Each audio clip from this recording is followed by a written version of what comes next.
kayo. Hindi pa rin kayo magbabago. Hindi pa rin magbabago, hindi ko ko yung sa lamig ko sa bahay.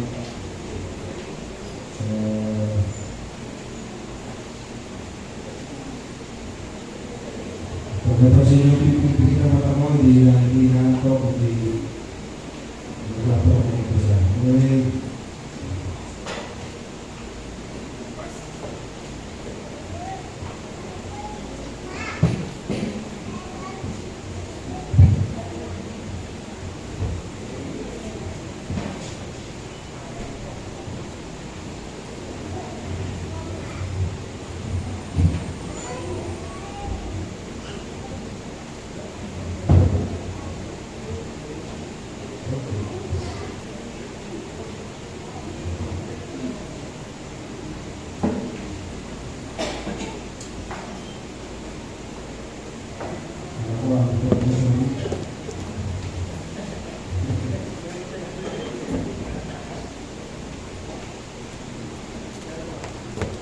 Okay.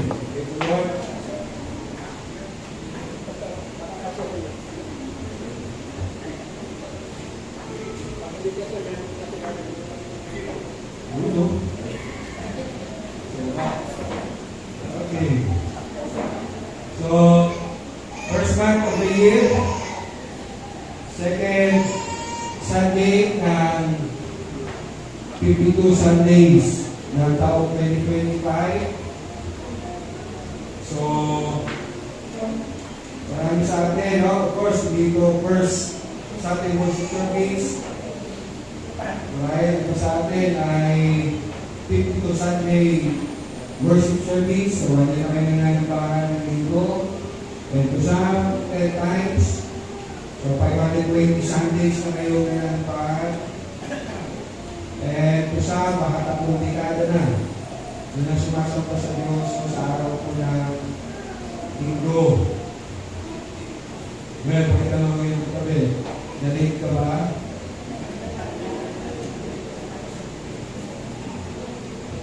Kaya yung po, pagkakita ko po mensahe dito, be useful. Be useful. Kasi kayo, wala pa kayo akong mahanap. Diba? So, ayan ang yung ko. What I appreciate ko sa kanya, at least he's trying to be awake. Nag-i-airport. Yung iba, nagtulog na lang eh. At least siya, he is trying to. Ngayon, bago hindi natin po kasanayan ang dumating sa panampahan ng day. Nire-encourage po ang church ito na to start on time. Sabi nga inyong agenda sa mga kilala,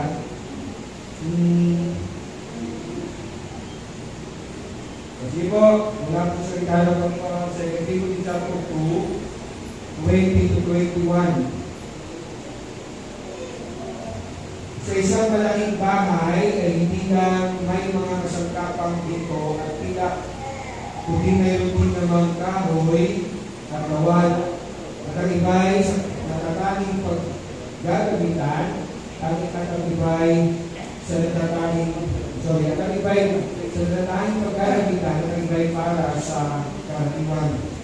Kung nililinis ng sino man ang kanyang sarili mula sa mga bagay ito, ay magiging tanging kagamitan. Itinalaga at mahalaga sa may-ari ng bahay.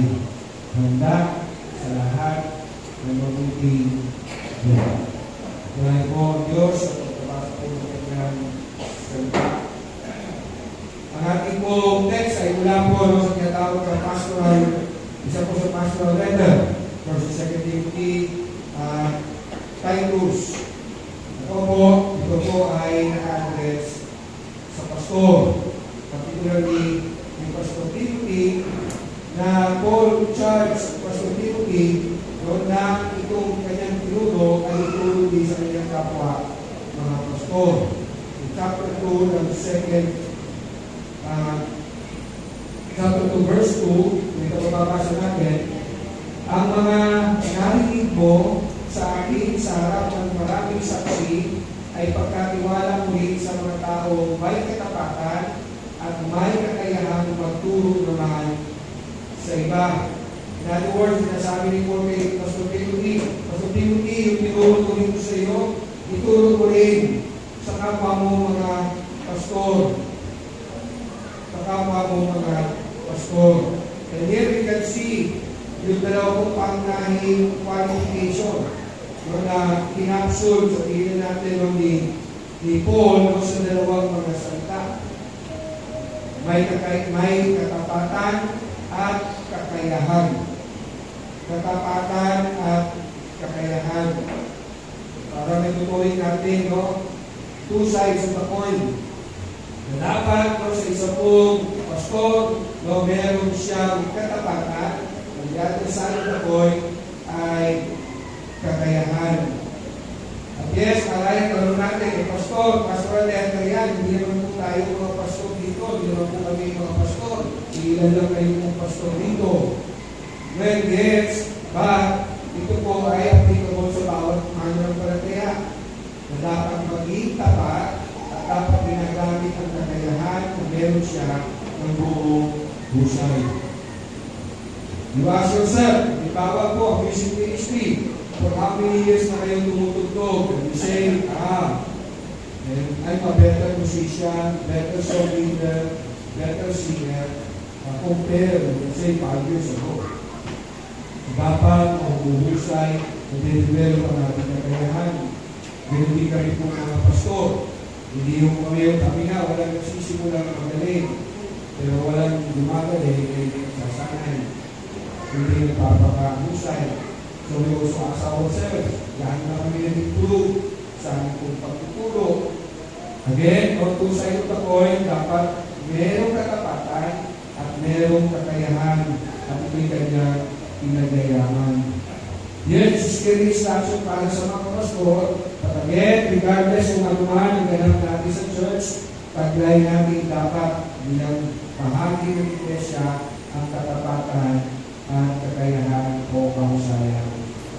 Bawat isa sa atin ay may angking kakayahan, again, dapat ginagamit, pinaguhusay, hindi lamang ginagamit at pinaguhusay, kundi ginagamit, pinaguhusay ng may katapatan.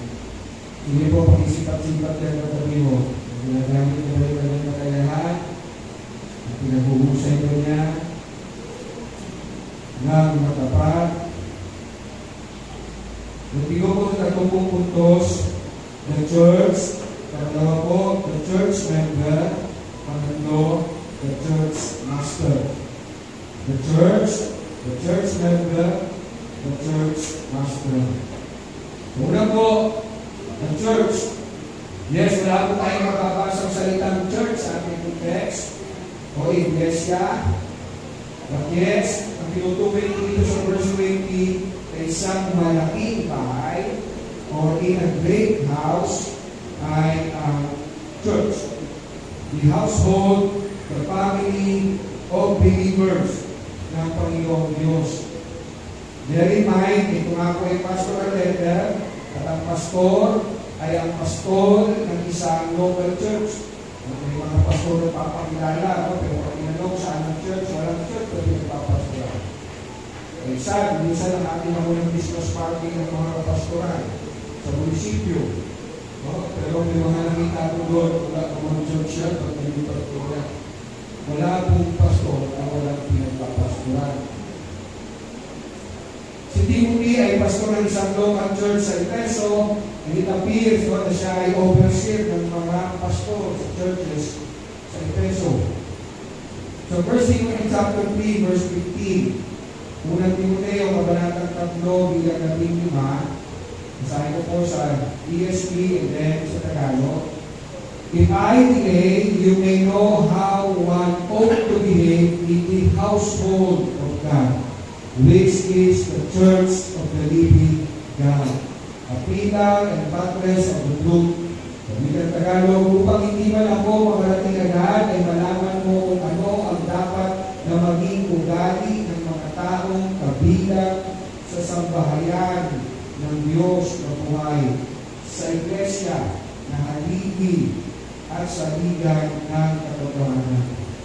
Again, ano ang dapat maging ugali ng mga taong kabilang sa bayan ng Diyos? So, if you are kabilang sa bayan ng Diyos, namuhay, itong instruction ni Paul kay Timoteo, at itong instruction ng Biblia sa iyo sa aking bilang miyembro ng Iglesia. So, ang Iglesia, sa bayan ng Diyos, ang church, ang tinutuloy ni Pablo Pulito na malaking bahay. At yes, ang church po ay isang tahanan, isang pamilya na binubuo po ng bawat miyembro ng church. At yes, kung paano tayo gumagawa sa church, could reflect kung paano tayo gumagawa o paano tayo kasing miyembro ng ating pamilya sa ating mga tahanan.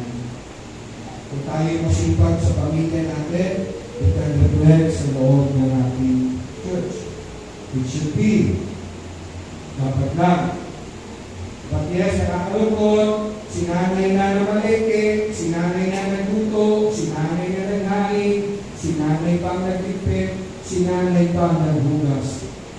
Ang mga anak, kumain, pagkakain, hiyata, cellphone.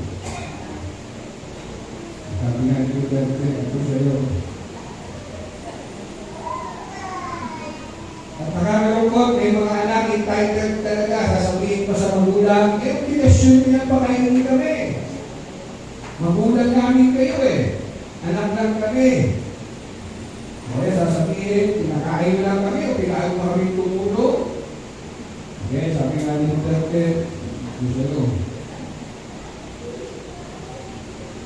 Hindi ganito ang pamilya, at lalo-lalo hindi ganito ang pamilya ng Kristiyano.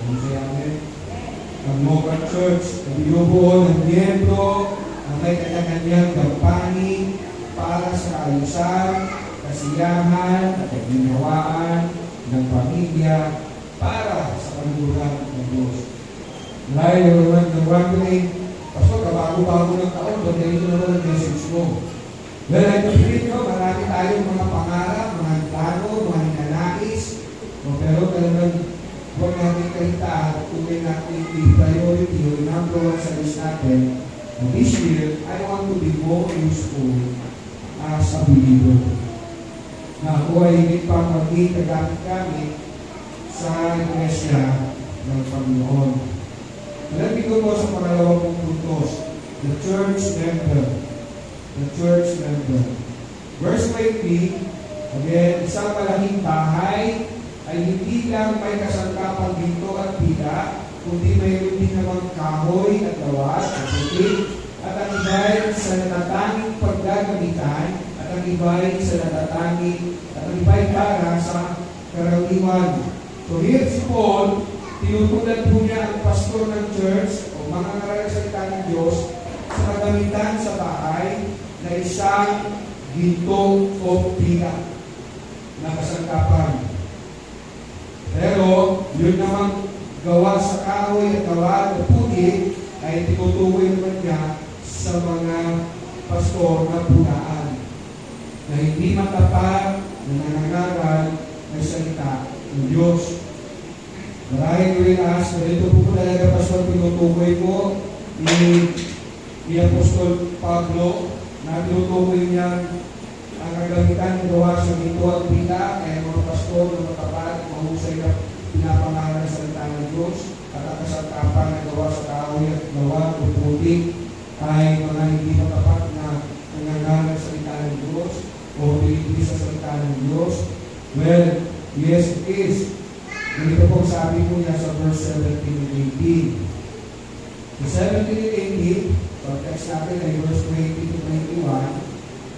So again, tanong natin, ito pa talaga tinutukoy ni Pastor Pablo. Sa verse 17, ang mga salita nila ay parang gangrina na kumakalat sa katawan. Kabilang sa mga nagturo ng ganito ay si Himeneo at Pileto. Pinalayan pa po ni Apostol Paul. Lumihis sila sa katotohanan at ginulo nila ang pananampalataya ng iba sa pamamagitan ng pagtuturo na ang muling pagkabuhay ay naganap na. So yes, Tinutukoy ni Pablo dito ng kasangkapan sa gawa sa putik, gawa sa kahoy, no? Pinangalanan niya si Pinedo, na kung saan sila ay nangangal, no? Nagpalaganap, na naganap ng muling pagkabuhay. At yung pong muling pagkabuhay na tinutukoy po nila, na tinuturo nila, ay hindi po yung muling pagkabuhay ni Jesus, kundi ang muling pagkabuhay ng mga mananampalataya. Ang problem, tinuturo nila, naganap na yan, pero hindi yan physical resurrection, spiritual resurrection. So lahat ng believer, ayon sa dalawang ito, at kasama pa nila, na ang resurrection ay nangyari na sa lahat ng mananampalataya. Again, ito ay spiritual at hindi bodily resurrection. Kaya naman, no, dahil ito ang kanilang katuruan, isa sa mga application nila ay hindi na tayo dapat nagkakasawa. Ito po kung yung application po ng turo po ng mga mula ang mga ngalayan ito. Dito mababasa natin sa chapter 4 ng unang Timoteo. Unang Timoteo, chapter 4. So kung makita natin, no? Ito yung turo nila, meron ng naganap na ang resurrection, at yan ay spiritual, hindi physical, and so ito naman ang pagsasabuhay ng turo na ito. 1 Timothy chapter 4, verse 3, ipinagbabawal nila ang pag-aasawa at ang ilang uri ng pagkain. Mga pagkain ng Diyos o pagkainin may pasalamat ng mga mananampalataya at nakakaunawa ng katotohanan. So isa sa mga application nila ng katuruan na ito, ng bula ang katuruan, na meron ng nangyari ng spiritual resurrection, wala dapat natin pag-aasawa. Wala natin natin, bakit kaya sila nag-come up sa ito? Dahil naniniwala sila na nangyari ng resurrection, bakit nila naisip na sis, nangyari ng resurrection, so wala na dapat pag-aasawa. I believe, ganito nila interpret ang sinabi ng Panginoon sa Matthew 22. Matthew 22, 29 to 30. Matthew 22, 29 to 30. Sumagot si Jesus, mali kayo, o sa mga Pariseo dito, palibasa hindi nyo nauunawaan ang mga kasulatan, hindi ang kapangyarihan ng Diyos sa muling pagkabuhay, ang mga tao ay hindi na mag-aasawa, sila ay magiging katulad ng mga anghel sa langit. So most probably, hindi ko nila kinuha yun. Because they believe na nangyari na ang resurrection at yan ay spiritual. At sabi nito ni Jesus, no, pag tayo ay nakarating na ng resurrection, hindi na tayo mag-aasawa, tayo matutulad na ng mga anghel. So probably dito nila kinuha. And most probably din, no, kaya sila naniniwala sa spiritual resurrection kasi sabi ni Jesus, matutulad na tayo sa mga anghel. At yes, you know, ang mga anghel, no, they are spiritual beings, spirit beings. Pagkamat yes, magpapangitas din po sila in physical being. So marahil naman natin, Pastor, bakit po medyo pinagpapapaliwanag natin po sa akin, no? So for you and I to understand, no, kung paano po natin, no, inaaral, pinagbubuhay po gaya ng salita ng Diyos. So we can raise questions and get the answer sa Bible din. Yes, tinuturo po ng Biblia ay hindi po spiritual resurrection, kundi spiritual and physical resurrection. Di ba? Bibigyan tayo ng katawang panlangit. Yan ang turo ng Biblia.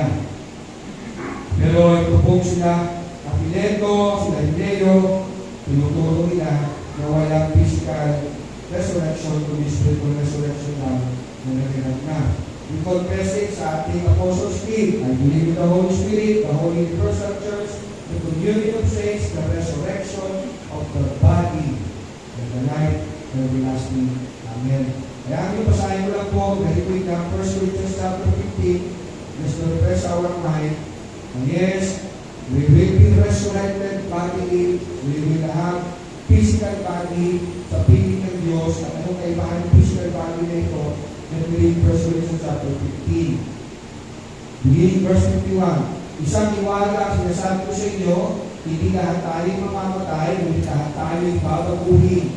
Sa isang sandali, sa isang mata, kasabay ng huling pag-ihip ng trumpeta, sapagkat sa pagtulog ng trumpeta, ang mga patay ay muling bubuhayin at di na muling mamamatay, babaguhin tayong lahat.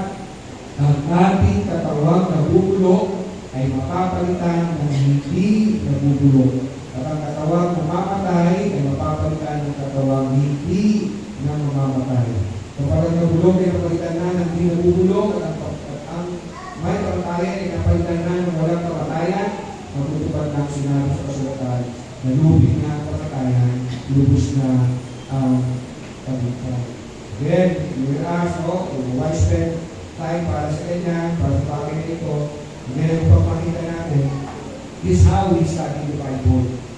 This is how we can ask the Bible and find the answer din sa banal na kasulatan. So itong 13 kasangkapan, particularly itong po ni Pablo, ay ang mga ngaral.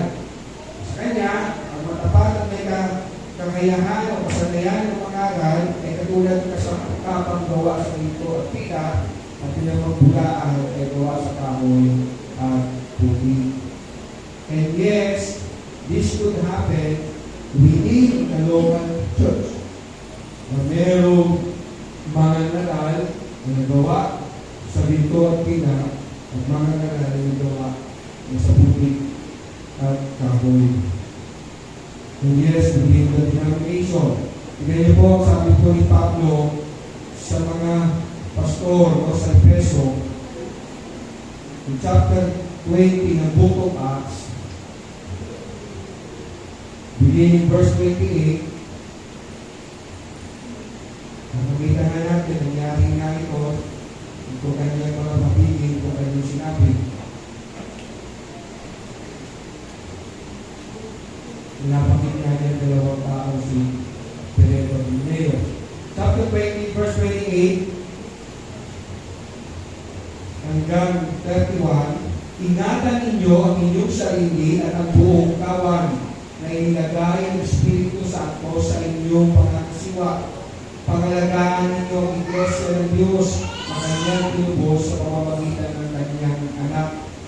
Alam kong pagkaalis ko'y magsisipasok ang mababangis na asong gubat at walang patawad nilang lalapain ng kawan. Mula na rin sa inyo'y may dilitaw ng mga taong magsasalita ng kasinungalingan upang mahikayat na sumunod sa kanila ang mga alagad. Kaya mag-ingat kayo. Alalahanin ninyong tinuruan ko kayong araw at gabi sa loob ng 3 taon at maraming luha ang pinuhunan ko. So bago umalis si Pablo sa Efeso, tinipon niya yung mga pastor, ito lang ang gusto na bigyan sa inyo. Mag-ingat kayo at ingatan niyo ang mga upang pinagkatiwala sa inyo ng Espiritu Santo. Dahil pagkaalis ko, may papasok sa inyo, hindi rin magagaling sa inyo na mga asong gubat. Dito, tinawag ng asong gubat ng mga bulaang mga ngaral. Yung second Timothy sa text natin, ay mga kasangkapang gawa sa kahoy at palayo. Magagaling din mismo sa inyo. Kaya mag-ingat kayo. Turuan ninyo ang inyong mga tupa. Yung kahalagahan po, naman ng palataya ay nasa kanin ng pangangalanan ng pastor. Hindi namin. Kaya may church, kaya may pastor ang church. Kasi napakahalaga na kayo, bilaman ng palataya, ay pinangangalagaan ng inyong pastor sa pamamagitan ng salita ng Panginoon. Hindi kami nagpapastor para meron kami follower o may mag-iikot sa amin. Kundi nagpapastor kami kasi itong kalooban ng Lord na ang mga tinalaga sa amin, mga mananampalataya, mga tupa niya, ay aming nalagaan sa pamamagitan ng pangangaral ng kanyang salita. I cannot exactly recall, even this day, pero hindi pa ako pastor this time, nangyari kung saan meron po isang pastor sa Lukban, Quezon. Member po siya ng GAPCP ng ating denomination. Nagturo siya na this time, you will not call me pastor, you will call me father. Ako po ay pastor, no? Minsan bago ko nagpastor, nangarap ko maging pastor, nangarap ko ako maging father. Hindi maging pare. At pinupuntahan po ko dyan sa Sion, Tuesday, Wednesday, Saturday, worship service ako na, maraming pagkakataon, pinatawag ko Father. Okay na rin. Pero ito, hindi lang basta-basta sa nagturo na tawagin siyang Father. Kundi i-preach siya as Father. At dahil sa pastor na ito ay tao lang, no, nakipoksurin, no, ang kanyang mga member na kanyang kinakantong, literal na kinakantong sa kanyang lap, ay yung mga magaganda talaga. Ako lang din yan, pokso din yan. Ang sabi niya sa mga member, huwag ninyong lagyan ng mali siya ginagawa ko kasi I'm your Father. So, depression, BCP, hindi siya nag-video o nag-recant sa kanyang paniniwala, tumitak siya sa BCP. Obviously, hindi bibigyan niya. Tinuturo. Kaya po, napakahalaga po lang tayo ay nasa pangangalaga po na pastor. I myself po, sabi ko po pastor sa Holy Life for 20 years, naranasan ko din, meron ko siyang senior citizen, napakasipag sumasama sa lahat ng gawain ko. Bible study, college, everyday, sama siya sa kasama. So, dahil nakuha ako, dahil napakasipag, so, minsan, ako, hindi ako nag-iisip siya, sabi niya, pastor, parang gusto mo naman, ako naman magturo. Hindi ako ginagawa nyo, kayo na nagtuturo. So, sabi ko, sige po, hindi ako po kayo na schedule ko kayo sa isang package na yung okay lang, mag-pizza, okay naman, pangalit kakataon, okay naman, pagkakataon, okay naman. And then, sumunod ng pagkakataon, natulog siya, na hipound out sa kanyang pag-aaral ko na nalaman niya ang taon ng pagpapalit ng Panginoon. Kung kailan anong taon darating si Jesus. Okay, sabi kami ng kaunti, sabi niya, pastor, hindi na naman sinabi ni Jesus. Wala nakakaalam kung kailan ng taon, pero hindi sinabi araw. Okay? Wala nakakaalam kung kailan darating yung Panginoon. Kaya sabi ko naman niya. Pero natin niya, hindi sinabi taon, hindi araw.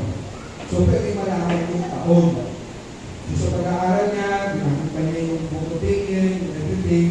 So, year. So, inawat ko, sabi ko, pasensya na kayo lang, hindi ko po yan iaalaw na ipagpatuloy yung ituro. Hindi siya nagpasabog, hindi siya sumunod. Pinagpawala ko, dahil kalaunan na hindi siya tumuloy sa simbahan. So, yes, no? Bilang meeting, tinawag tayo talagang samang-samang sali na ang nangangaral and very accessible na pakikinig sa mga aral ng kung sino-sino. Kaya pa tayo walang particular church o particular pastor na nangangaral sa atin, naalala sa atin, we could easily maging ng kaaway. And same truth, kung meron kong pula ang mangangaral, meron din pula may bula ang gustayo. Para sabi na yung katabi, God knows. Ngayon, tanong natin, pastor, paano ba malalaman tunay o hindi tunay na kapatid sa Panginoon ang kapatid? Of course, the answer is not kapag hindi na sa nagkakasala. No. Sabi sa katabi, hindi ako perfect. Okay? So, hindi ko perfection ang basihan. Ito yung kapatid kasi nakita ko yan, ito yung nagkasala. Hindi ko yan. Hindi ko perfection ko ang patayan para masabi natin tunay at kapatid sa Panginoon. Kung sabi ng Lord, you will know them by the fruit. You will know them by the fruit. Ang iba, interpret ang fruit sa bilang ng mga naaakay. Mga nag-aakay sa church. Hindi po yun. Maraming buhay ng ating paglilingkod, pero hindi po yan tutukoy talaga na bunga ng tunay na mananampalataya. Kasi kung mga nakakay lang, kasi siguro, meron siyang ilang bilyon na member. So, ngayon siya. No, sinasabi, ang Islam, no, ngayon, ang fastest religion, growing religion, dumarami ang bilang. Ano po sabi ng Lord sa Matthew chapter 7? Matthew chapter 7 verse 16. Makikilala ninyo sila sa kanilang mga gawa. Mapipitas ba ang ubas sa puno ng tawag o ang igos sa makinig na halaman? So the fruit is fruit of work, fruit of good works. Hindi yun naakay. Verse 20, the same chapter, Matthew 7, kaya makikilala ninyo ang mga huwad na propeta sa pamamagitan ng kanilang mga gawa. Yes, mga gawa, no, na ayos na looban ng Diyos, mga gawa, ginagawa ng may katapatan at pusay. Katapatan ginagawa ng mabuti ang layunin, na ang layunin o motibo ay bigyan parangal ng Diyos. Pinaguhusay ang kanyang kakayahan para maparangalan ang Diyos. Again, these two should go hand in hand, two sides of the coin. Matapat, katapatan, at kasanayan. And so, kapag ang bawat mananampalataya, bawat miyembro ng church, may katapatan at pinaguhusay ang kanyang kakayahan, bawat miyembro ng church ay tunay na magiging useful. Kagamit-gamit. No? Hindi naman talaga tayo, no? Na minsan, minsan, guilty rin, may mapagkakataon rin, galing na kumanta, galing na song leader nga. Kahit na hindi pa siya morally, no? Again, walang perfect, pero hindi pa siya morally mature, no? Hindi pa siya, sabihin na natin, no? Mataas ang standard niya ng holiness, wala yung pagkakataon na pag-produce siya sa mundo. Kung minsan, no? Nagpupuso tayo dahil ay galing eh. Kaya ako, mag-develop na lang yan, sabay na lang yung pagkayahan at moralidad niya. But yes, no, hindi talaga natin, no, hindi talaga pagiging kagamit-gamit. Imagine, kung ako po ako nga ako'y pastor, kung ako'y pastor, no, imagine, ako'y pastor, and then taman sa inyo ang aking buhay moral na buhay. Iba hindi talaga ako magiging kagamit-gamit. How will you feel, no, habang nananagal ako dito, may paiyak-iyak pa. Pero alam nyo kung ano kung sino ako. How do I live? No? Let's say, no, ay, ano yun? Pinila ko si pastor, babaero niya, si pastor, nagbubukbuk ng kasama niya, si pastor, no, binubukbuk niya mga anak niya, si pastor, no, pinukulimpat niya ang pera ng simbahan, no, pero Sunday, every second Sunday, makita dito sa inyo, pastor, sila paluhan mo, iba nagpipis. Di ba? Dating sa inyo, dahil gaano pa kagandang sabihin nyo. So, hindi talaga magiging kagamit-gamit. No? Kung mahusay na, nandun talaga yung dapat po yung kanyang katapatan. So yes, upang tayo po'y maging church member na kagamit-gamit, useful, dapat po, katulad po, na sinabi po ni Pablo kay Timoteo, dapat mayroong katapatan at mayroong kasanayan. How many of us, kung wala pa po tayo sa tunay na pananampalataya sa relasyon sa Lord, ibang thinking lang natin, basta mag-church ako, maghulog ako ng pagkita o how much, then uwi ako, paglabas ko sa church, I can do my own business. Wala kayong pakil. Diba lang tayo doon, simpa, okay, no? Simpa, kami simpa, turaw ko ni, wala kayong pakil sa amin. Pero kung tayo po ay naging mga mananampalataya na at very clear design ng Biblia, may pastor na mga nalaga sa iyo, no? Talagang papantayan ka, hindi mo buwa. Minsan, no, I remember na ako man po, hindi ko na po kasama sa church, wala na po sa amin. Minsan kasi napansin ko lang din, walang kulit, napansin ko talaga dahil kaya napapapayaan na yung business niya, napapapayaan yung spiritual life niya. So, tinapin ko lang, sabi ko, bro, Hinay sa basketball. Kapag sinagot ba naman ako, Pastor, pagdating sa ganyan, magbuhok din na. Kulang ko sa mga pinapay, wala ko sa mga. Di ba totoo naman, minsan sinasabi dito pag tinatapik, kung kumawag mo cellphone, di ba? Sunod na sinayin mo. Di ba? Yung pinukula mo, amoy kanal na, 3 weeks na yun dyan. Nagkukulan kumula sa akin. Diba, nalibang sa pag-cellphone, nalibang sa pag-lumot.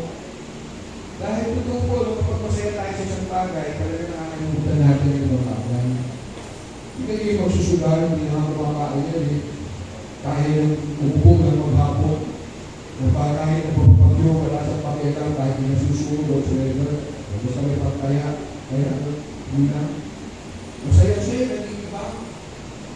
Ang Pasko po yung nangangara, hindi siya tatamahan ka talaga ng pagkalit, pero ang intensyon is na parang tamaan. Hindi because ito ang nagkato sa akin, inatay yung mga tupan ninyo, ang mga bulang pangangalagan, tumuhan ninyo, palanaanan ninyo, nandiyan ang tukso, nandiyan ang kaaway. And so, yes, yun ang tingin natin noon.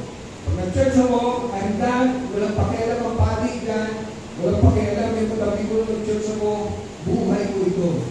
Hindi, pagkakin Sunday, papasok ulit, tayo upo doon, pagkakas wala pang pakialam natin ito ako ulit. Buhay ko, ngayon business, etc.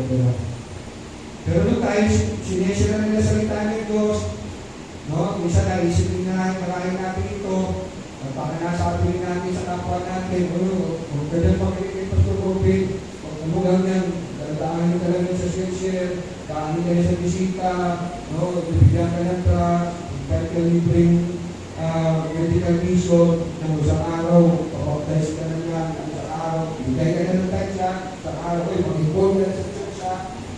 Ganun talaga yun. Ganun talaga yung design na yun eh. Hindi ka din-design na pumunta dito as bisita.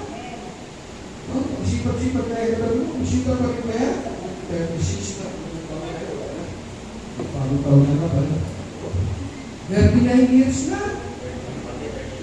What? Mag-30 pala. 20 so 30. So, talagang ganun talaga. Hindi tayo inuupo. Kung tinuturo ang kalokohan na.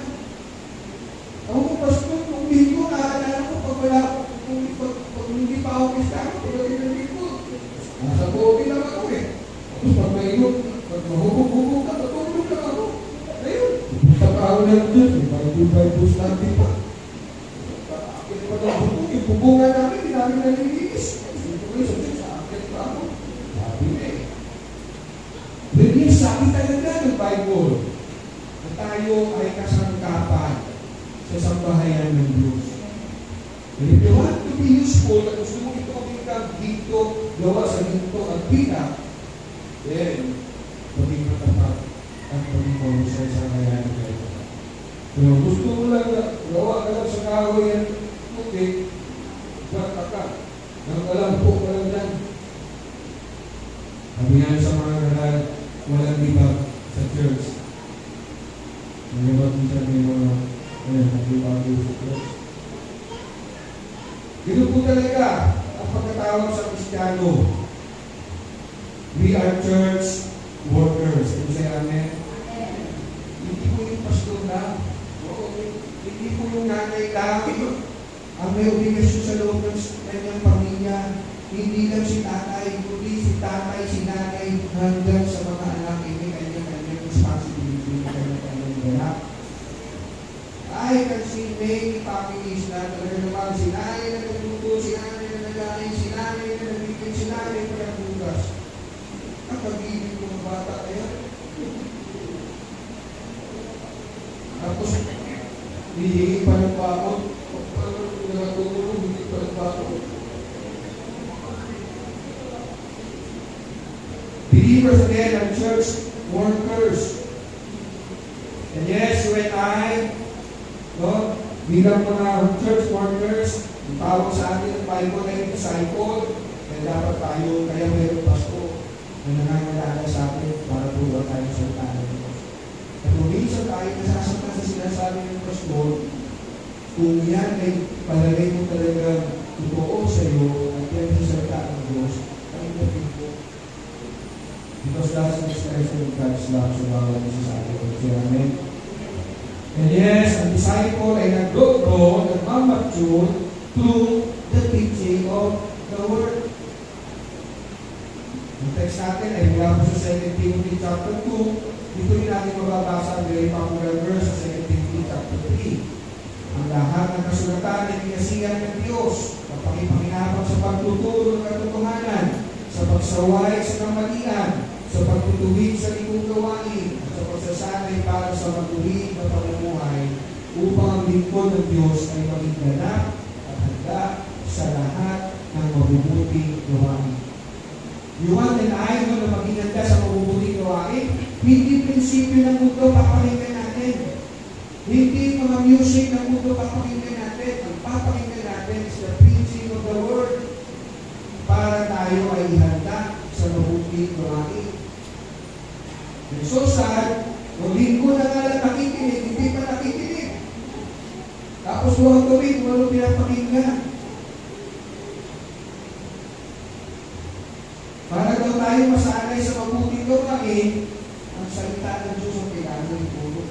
Kapag ito, ang paghinabang ito ay pagtuturo ng katotohanan, pagsaway sa kamalian, pagtuturo sa itong gawain, pagsasanay sa matuwid na pamumuhay.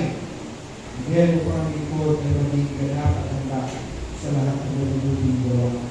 E kung papakinggan ko lang na si Vice Ganda, kasi minsan may mga pinasabi ng Diyos ang maganda, pero hindi mo yan yung magsasanay-sanay sa mabuting gawain. Ang salita ng Diyos. Doon ang ito bakit kayo, Pastor. Hindi naman lahat tinawag ng Pastor eh. Pero lahat tinawag para pangalagaan ng Pastor. Pinamagitan ng pananagal ng salita ng Diyos.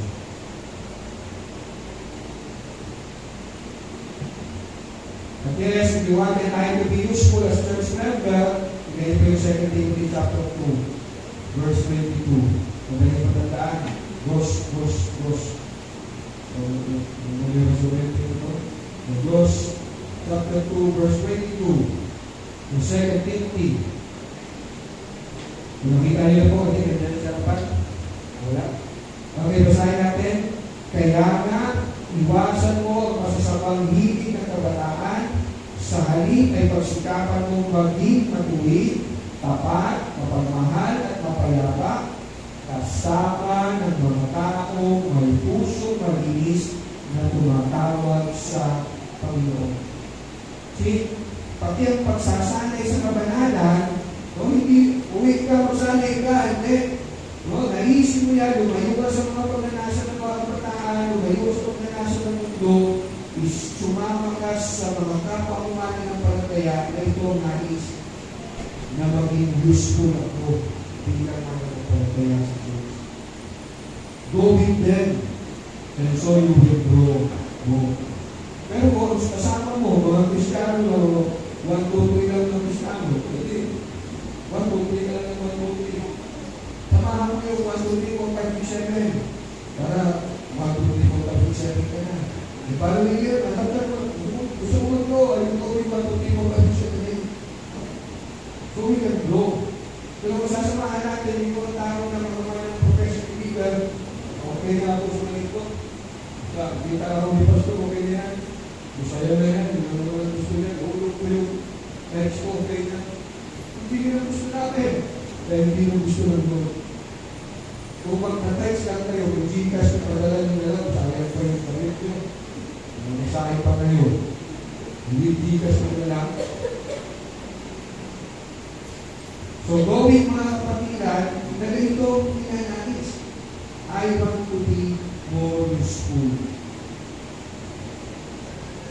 Let me go sa pangatlo pa ulit.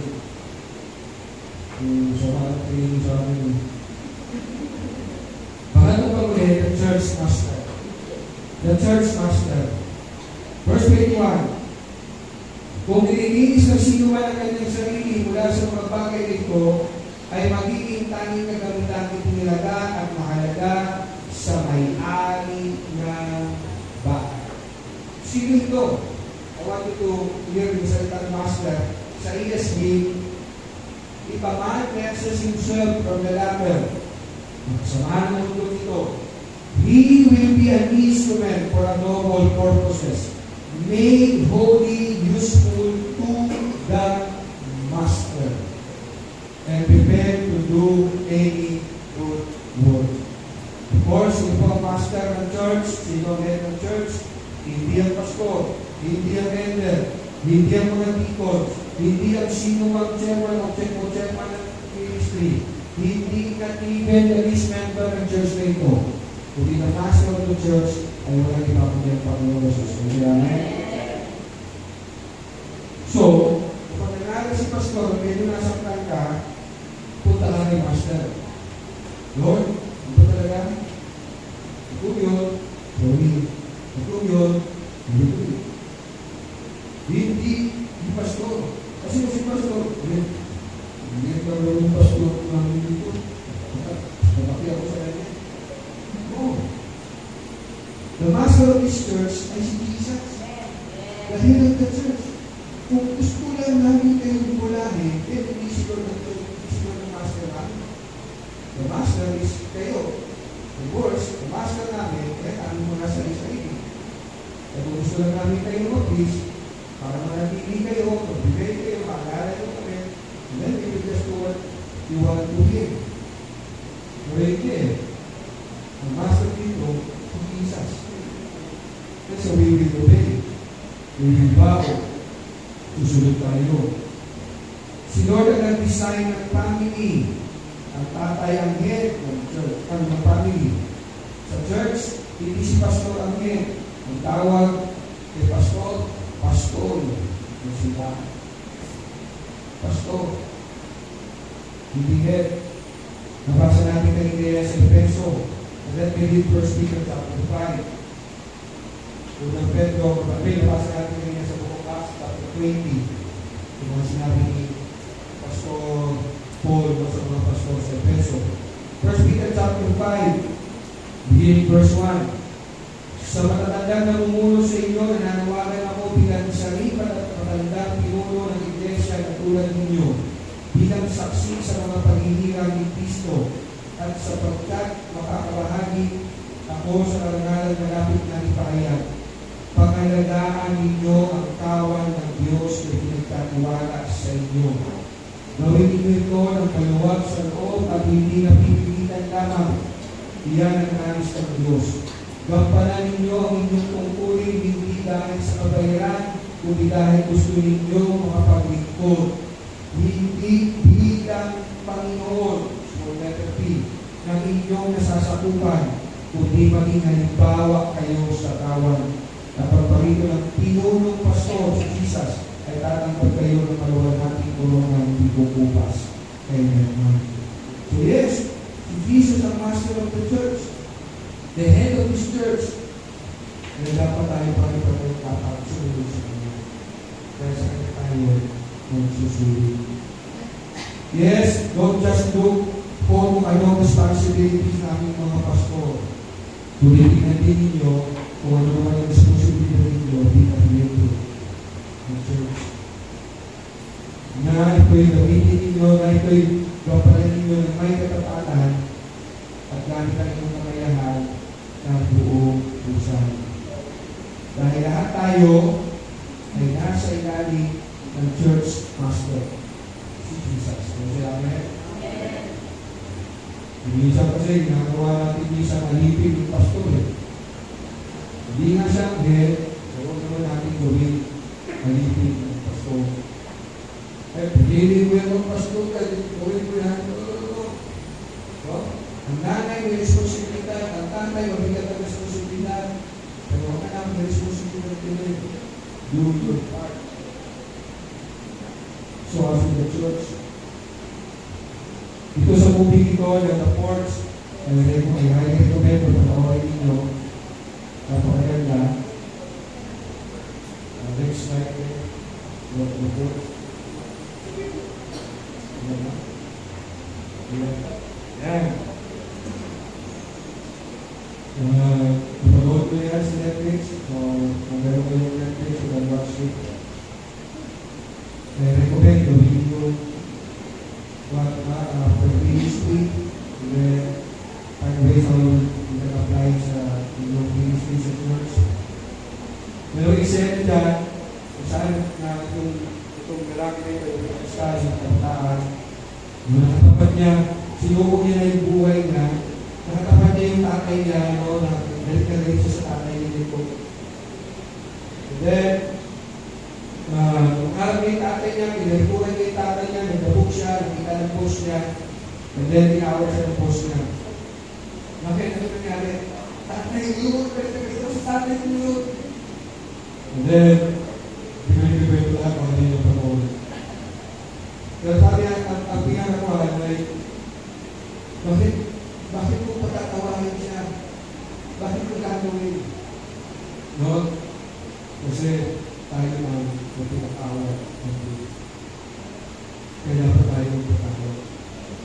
Isa sa gusto ko yung eksena doon sinasabi na nung nabibisay ko sa kanya, talaga ba ganda ka na sumunod sa Panginoon, naging disciple ng Lord? Dahil isang English ko 14, may mga challenges, may mga hirap ang daranasin. Sabi ng Lord, okay, sabi ng kapatami ko, binigay niya ang buhay niya para sa akin, namatay siya para sa akin kasalanan. Deserve niya, pagkikuran ko siya, at expect na sa akin niya. Yes, he deserve. Hindi tayo naglilingkod kasi napapalakpan tayo. Hindi tayo naglilingkod kasi nakukumpento natin yung service. Hindi tayo naglilingkod kasi wow, 2025, tataasa na yung church yung allowance ko tayo natin. Hindi yun. We serve the Lord kasi He served us. So He served us to the point na mamatay siya sa krus that result our salvation. Ipapagalan po ang Panginoon.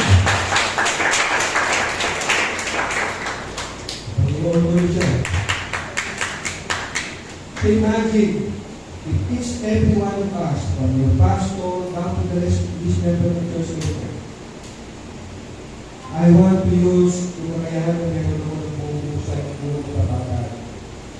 Because my master is Jesus. Wow! Imagine kung anong worship service ang may offer natin sa Lord.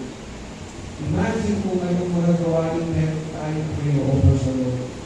If each one of us here, kung sasabihin natin, I do this, no, regardless ma-appreciate mo hindi, mapansin mo hindi, suportahan mo hindi, may result o wala, I will do this because my Master is the Lord Jesus Christ.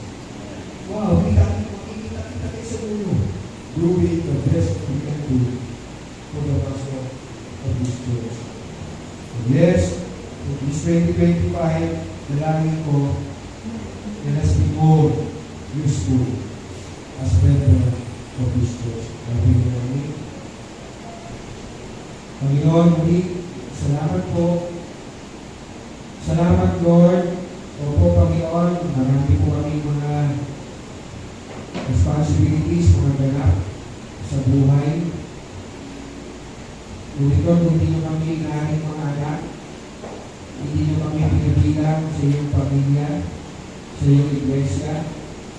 Lahat ng mga responsibilities na yun, maaaring ibigay sa akin ng pagkilala, maaaring ibigay sa akin ng kaginawaan, maaaring ibigay sa akin ng mga taong nagpahalaga, nagmahal sa akin. Yes, Lord, we not last for them in the Panginoon. Walang kabuhay ko.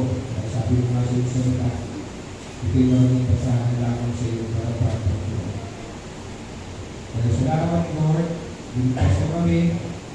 Hinahin mo kami mga anak sa mga pagkakaliwala mo sa Jesus. Ako po Lord, bigay mo kami ang pribileyo na kayo mga pagkakaliwala namin. Gamit ang aming mga kakayahan. Magbuhat din sa iyo, Panginoon. Dahil nga po papungan kayo kami, hindi mula sa iyo, Panginoon. Ako po, Lord, salamat dahil magawa namin, mga kapapagay namin, at kaya namin nangawalan ng kabuhan sa iyo, Panginoon. Ako po, Lord, turuan po kami,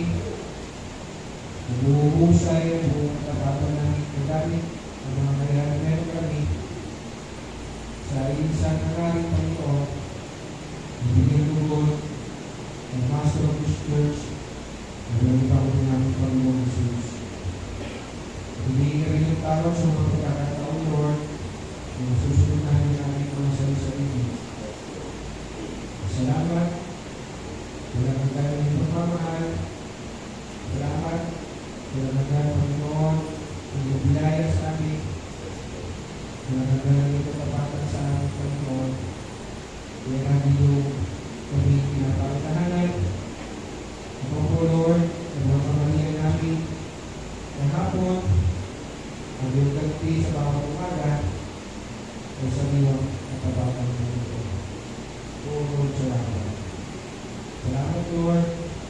Ako po, in the name of your Holy Spirit, in the name of preaching of your word, Lord, huwag mo muli po kami sa langit, na maging mga gamit-gamit sa iyong iglesia, sa iyong katawan, in the name of our Lord, in Jesus' name we pray.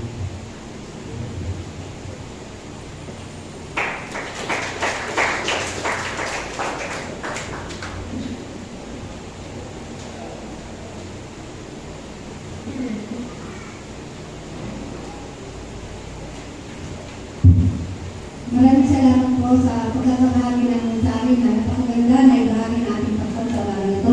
Muli palapakan natin Panginoon Diyos ng buhay sa mga ito.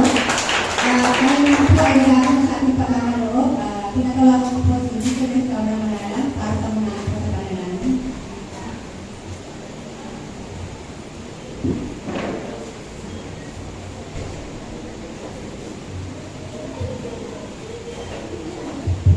Sige po, manalangin po tayo.